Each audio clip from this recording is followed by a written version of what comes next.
The ceramic coffee mug felt too hot in my hand, but I held it anyway. I'd been gripping it for 10 straight minutes, using the heat like a tether just to stay grounded. Across the long walnut table, my Uncle Darren kept talking with his usual swagger, hands flying, voice a few notches too loud, like we were at a football game and not Grandma's 75th birthday dinner. Yeah, I told the guy, you want real security, you don't call the help desk, you call me. He laughed loud, the kind of laugh that wanted witnesses, not joy. A few of the cousins chuckled along out of habit. My dad gave a polite smirk. I stared into my mug like it might whisper an excuse to leave. I should have known this dinner would turn into another performance. It started in the driveway, actually. I was late getting there because I'd stopped by my client site to drop off a laptop. It was a Saturday, but sometimes users forget passwords or spill coffee on their machines. It happens. I didn't mind the quick stop. What I did mind was Darren seeing the logo on my polo the moment I stepped into the backyard. "Oh, look who made it," he said, beer in hand, grilling tongs like a conductor's baton. "You bringing free Wi-Fi or just showing up to reboot Grandma?" Everyone laughed, everyone except me and Grandma. I just smiled, gave her a kiss on the cheek, and handed her the flowers I picked up on the way. That should have been the end of it. But Darren, he never ends it. You have to understand, Darren's the type of guy who introduces himself by name and job title, even at funerals. Darren Whitley, Regional Risk Consultant, Knight and Harlan, like he's waiting for you to be impressed, even if you're in the middle of grief or soup. He works for a big security firm, corporate investigations, physical risk mitigation, cybersecurity compliance audits, that sort of thing. And yes, technically, we're both in IT-adjacent fields, but he's the suit-and client dinners kind, and I'm the keep everyone's email working kind. I run a small IT services company, me and two other techs. We mostly handle managed services for local businesses, dentists, accounting firms, small real estate groups. It's not flashy, but it pays well. I get to set my own hours, and no one can fire me. That part matters more than people think. Still, in Darren's eyes, I was a glorified help desk. The real trouble started over dinner. It was a long table, too long, honestly. The kind that made you yell to be heard but still pretend you were being classy. Roast chicken, mashed potatoes, green beans with slivered almonds. Aunt Sheila went all out. Everyone was already half full of wine and old stories when Darren raised his glass and said something that made my spine straighten. "To the entrepreneurs in the family," he said, "some of us build real businesses, some of us just fix printers for a living, but hey, it's all work, right?" The tone wasn't lost on anyone. I felt my cousin Mark shift beside me. Mom gave me a glance like just ignore it, but Darren kept going. "I mean, come on," he added, chuckling. "How hard is it to restart a router and tell some boomer to clear their cookies?" He was looking right at me, like I was supposed to laugh along, like I was the joke and he was doing me a favor by including me. I set my fork down, not slammed, not aggressive, just a deliberate pause. I looked up. "Well," I said quietly, "when Karen from the dental office calls crying because her appointment system crashed and she's got 12 patients in the waiting room, it's more than just cookies." A few heads turned. Darren grinned like he'd baited the hook just right.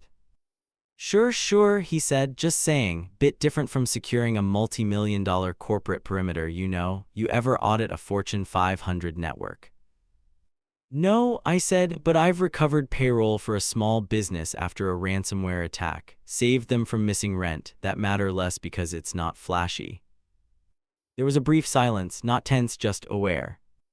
Darren took a sip of his beer and shrugged. "Hey, if you're happy running the Geek Squad van, more power to you." That one got a laugh. My Uncle Brian actually slapped the table. I felt my jaw tighten, but I didn't say anything. Yet. The thing is, I hadn't come straight from just any client that day. Earlier that morning, I'd been doing a security hardening review for a new client, a company that had just inked a major compliance deal after a recent acquisition. Big firm, real serious infrastructure. Their new head of risk management, none other than Mr. Darren Whitley's boss. The guy had introduced himself to me with a firm handshake and a sincere, glad to have someone competent around. We spent 3 hours walking through their internal systems, endpoints, firewall rules, and policy gaps. By the end, he'd invited me to quote on a monthly retainer. I hadn't said anything about it to the family because, I don't know, it felt like work, not bragworthy, not like Darren's LinkedIn updates. But then came the knock on the door. Grandma's place has one of those vintage wood doors with the stained glass in the middle, the kind where the knock sounds hollow and full at the same time. Uncle Darren paused mid-sentence. We all turned. My cousin Mark went to open it. The man standing there wore a long charcoal coat and carried a laptop bag slung over one shoulder. Mid-50s, graying at the temples, but stood like a Marine who never forgot posture, and I recognized him instantly. Evening, he said. I'm looking for Alex. Heads turned toward me. Alex Grant, he added. I nodded slowly and stood up. That's me. Darren looked confused. Wait, you know this guy? The man stepped forward, extended his hand again. Good to see you, Alex. Sorry to interrupt your family dinner. I left my drive in the machine we tested this morning. Figured I could swing by before heading back into the city. Darren blinked. You work with Alex. The man smiled politely. He's doing our infrastructure audit. Impressed us quite a bit, actually. You could have heard a breadcrumb hit the gravy. Darren's face shifted. I've never seen a person's ego deflate so quietly. Not exploded, just shriveled like a balloon with a slow leak. He started. That's a small world. The man turned to him. You're Darren, right? You work under Barnes. Yeah, Darren said, his voice smaller than usual. The man nodded slowly. Barnes speaks highly of you. You're on the Northbridge case, right? Darren's eyes lit up like a school kid called on in class. Yeah, that's me. We just locked down the secondary perimeter protocol. Should be airtight by. Glad to hear it, the man said, cutting gently. Then he turned back to me. Alex, seriously, no rush on the drive. Just figured I'd stop in. You've got my number. Yeah, I said, I'll swing by Monday morning. He smiled, gave a brief nod to the table, then turned and left with a firm pull of the door. No one said anything for a full 10 seconds. Then Grandma reached for the gravy like nothing happened. I sat back down slowly, heart still pounding in my chest. Darren was quiet for the rest of the meal. Didn't even touch dessert. Guess we all answered to someone, huh? My dad said it low, not looking at anyone in particular, but it landed like a dart in drywall. Uncle Darren's jaw shifted just enough to make his fake smile glitch. He gave a short chuckle, reached for the wine bottle with too much purpose, and poured himself another glass that he didn't touch for the next hour. That night changed the temperature of our family dynamic. Not drastically, not immediately, more like the way summer gives way to fall. Same faces, different air. But what happened after, that's where it really got interesting. The next morning, my phone buzzed with a new email notification at 7:14 a.m. Subject: Proposal Follow-up, Knight and Harlan Audit Scope. From Nathan Griggs, Senior Risk Officer. Alex, thanks again for the walkthrough. I spoke to legal and procurement this morning. If you're still interested in ongoing support, let's draw up a 12-month retainer scope. Your insights were exactly what we've been missing. Let's talk terms.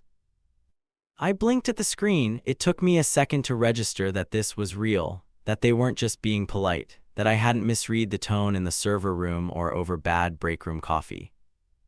This wasn't just another small business gig. This was Knight and Harlan, the Knight and Harlan offering me a real contract, high 6 figures, recurring, stable. The kind of deal that could fund my expansion plans a year ahead of schedule. But here where things get sticky. Darren, he wasn't just some blowhard relative anymore. He was part of the company now paying me, and he knew it. I expected him to ignore me, maybe ghost me altogether, but the opposite happened. That afternoon, he sent me a friend request on LinkedIn. Then he liked one of my old posts about remote patch management workflows. Then came the text. Darren, 2:47 p.m. Hey Alex, hell of a coincidence last night lol. Just wanted to say no hard feelings about the dinner ribbing. Family banter, you know how it is. Anyway, if you ever want to grab a beer and talk shop, I'm around. I stared at the message for a long time. No apology. No mention of him treating my career like a running gag in front of 3 generations of relatives. Just banter. I didn't reply. Not because I wanted revenge, but because I had nothing to say that wouldn't come out bitter. Instead, I got to work. My 2 techs, Ray and Sandra, were stunned when I told them about the Knight and Harlan retainer. We booked an all-hands meeting the next morning in our cramped little office above a dry cleaner. It still smelled faintly of starch and steam, but it was ours. This is a big deal, I told them. It means long hours and tight turnarounds, but if we do this right, it opens doors.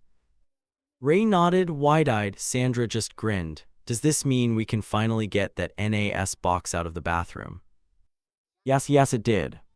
We spent the next 2 weeks deep diving the audit scope, log analysis, intrusion detection gaps, compliance prep. It was serious work, and I loved every minute of it. Until the first internal memo landed in my inbox. From Nathan Griggs. To Alex Grant. ZC Internal Risk Team. Alex could use your eyes on the Northbridge case logs. Darren's initial notes raised some flags, but something doesn't add up. Feel free to loop in whoever you need. I read it twice. The Northbridge case, that was Darren's assignment. At first, I thought maybe it was a general review, just standard peer check protocol. But the log entries he submitted, they were messy, vague, dates mismatched, definitions inconsistent. This wasn't just sloppy, this was dangerous.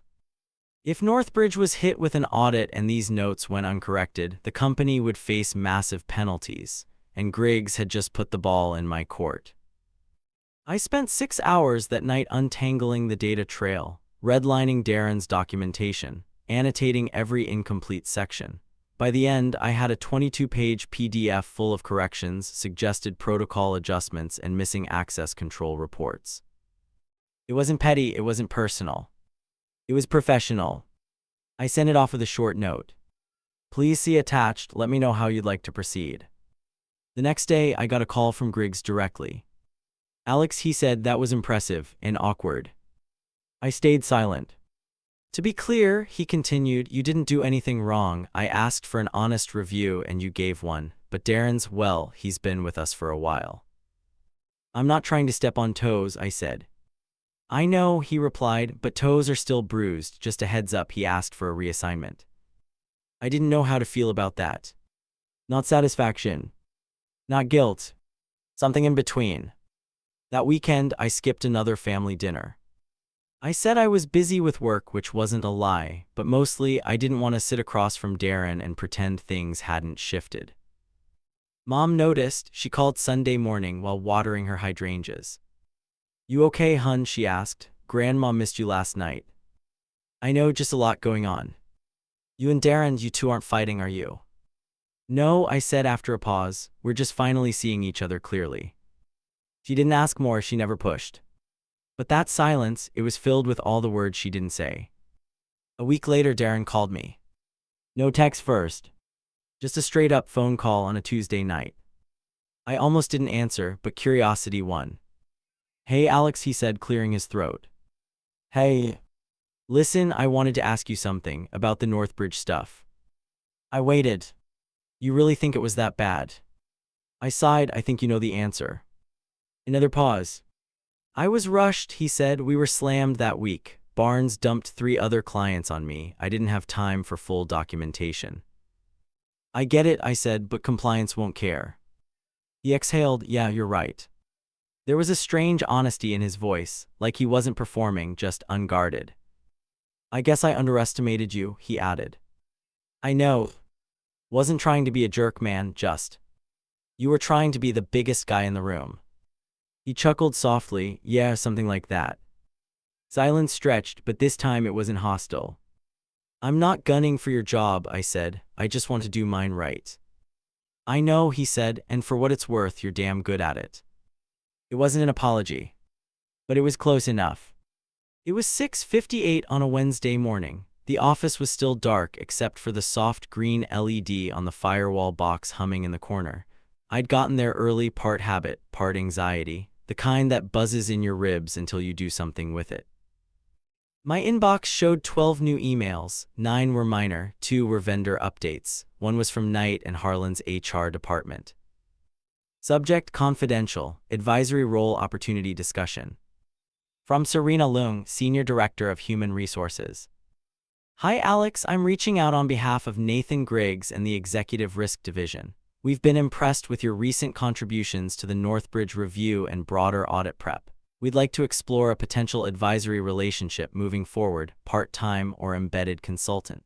Would you be open to discussing this further? I stared at it for a full minute. This wasn't a retainer extension. This was a seat at the table.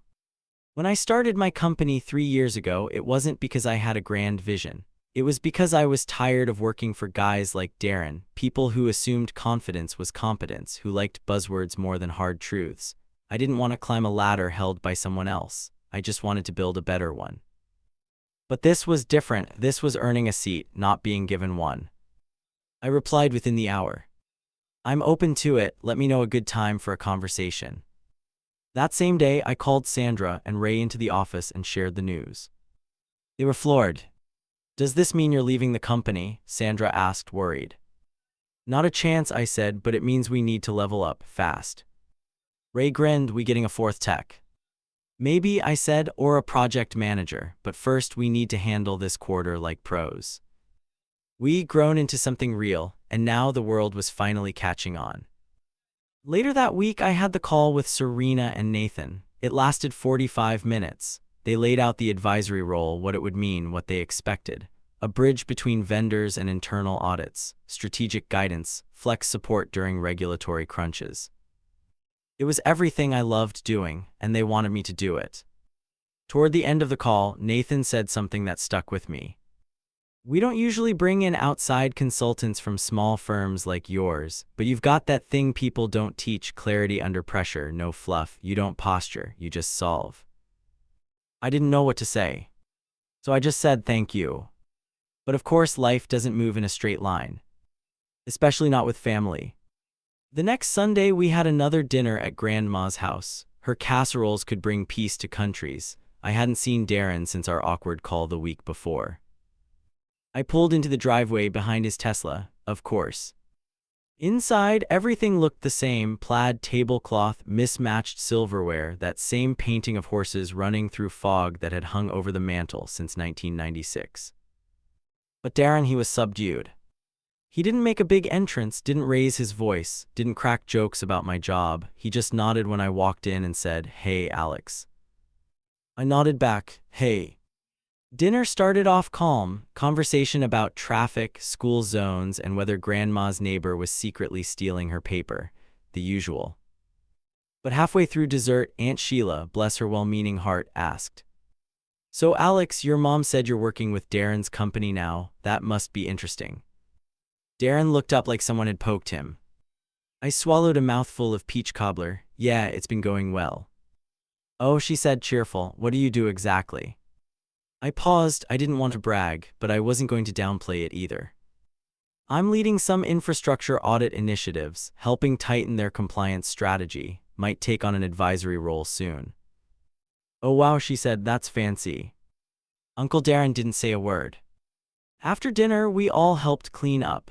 As I was drying plates beside the sink, Darren stepped up next to me. For a moment, we just stood there, passing dishes back and forth like we were strangers working in a diner.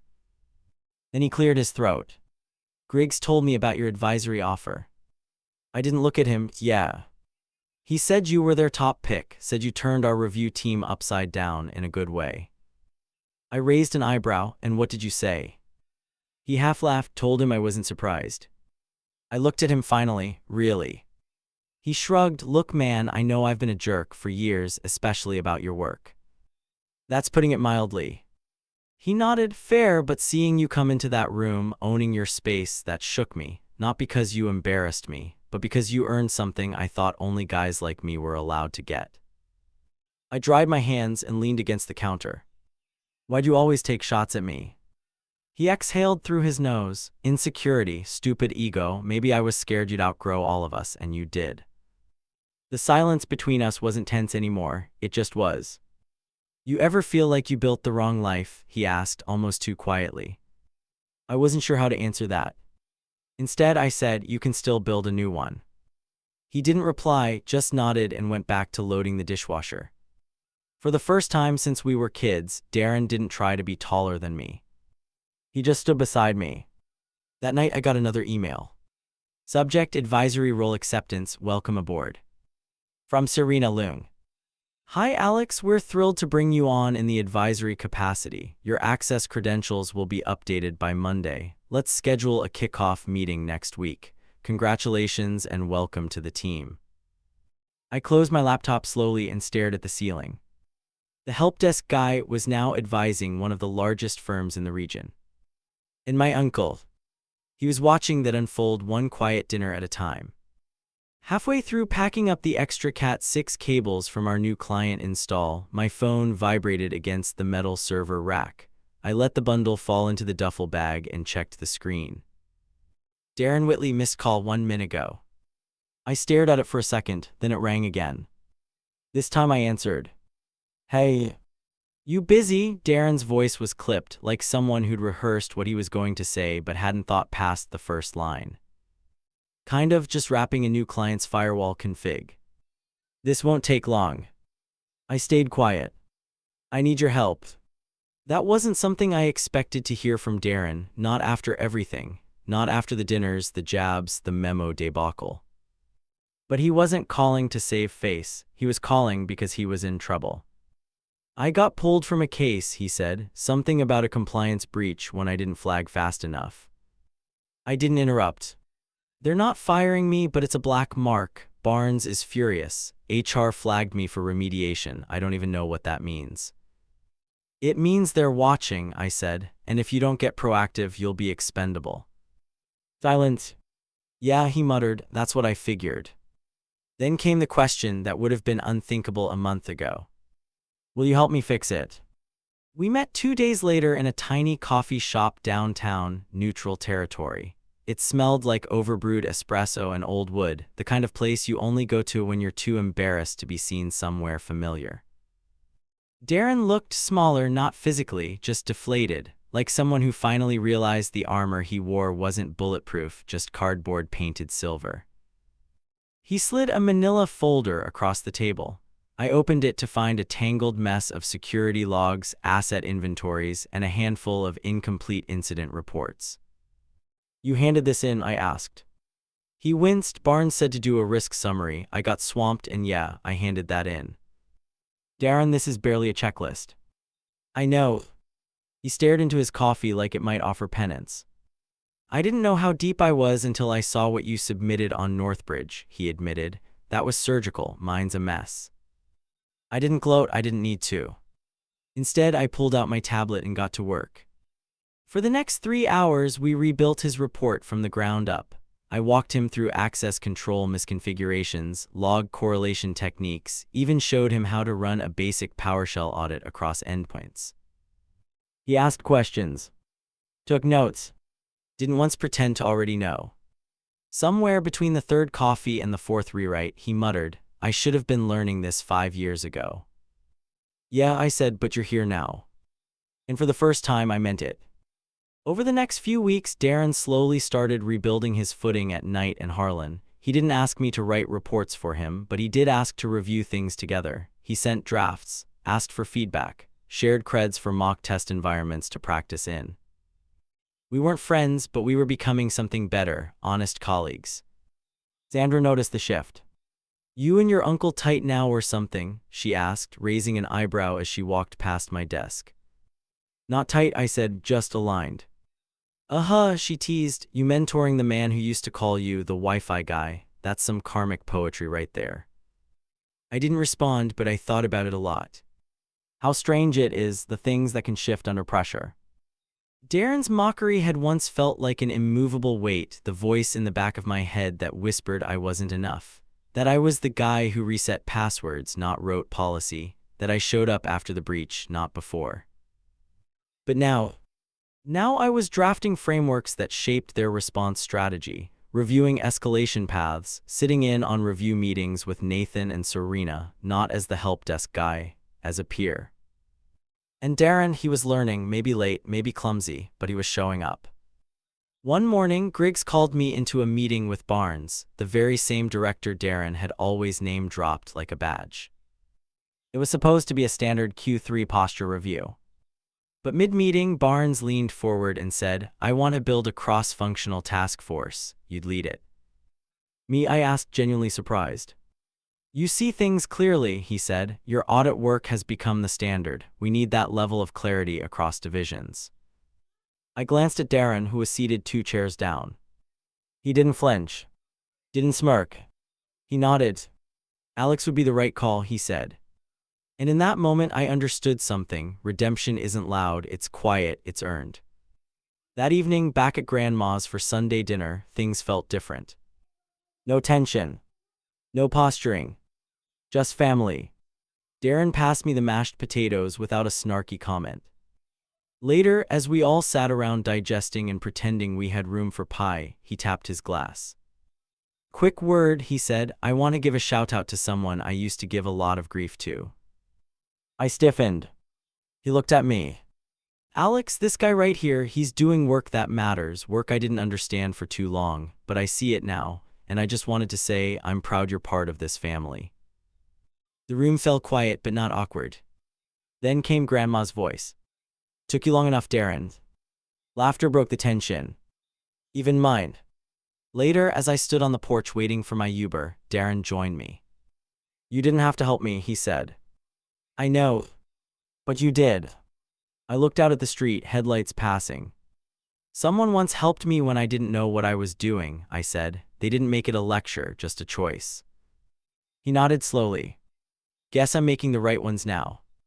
We shook hands, not like family, like equals. Like men who had finally set down the weight between them.